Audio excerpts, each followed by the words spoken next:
Really see is the fog there in Dallas that we're dealing with.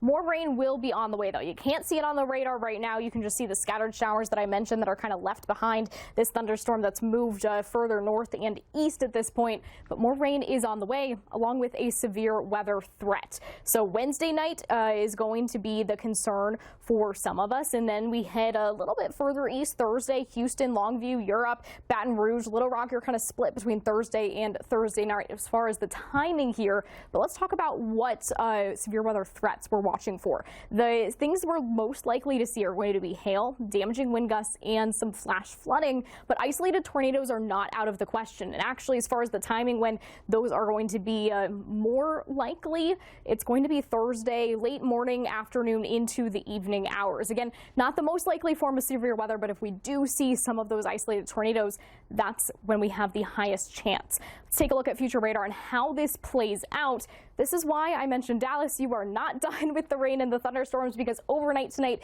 this heavier band of rain that is going to move in and just kind of stay put as we move into the morning hours. So your morning commute, keep in mind, could be impacted by some of this rain and thunderstorms. Of course, at this point, the heavier rain is going to be moving into Little Rock, just still kind of lingering in Dallas, Austin, and San Antonio there. And then take a look at what happens as this moves east. Things weaken a little bit and then strengthen once again, and we have a line of thunderstorms that'll move from Kentucky all the way down to New Orleans. And this is actually more into Thursday overnight into Friday.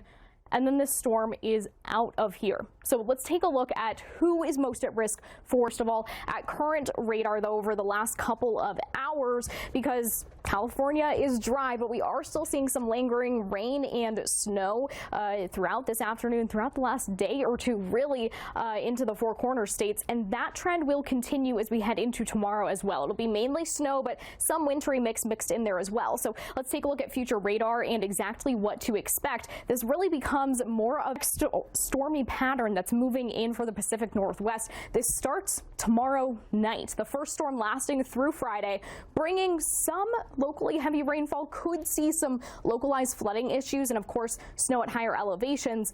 But then it's the next storm coming in. This is an atmospheric river event, and that's, of course, where we see the heavier rain and more of those flooding concerns, and, of course, some of the snow coming in as well.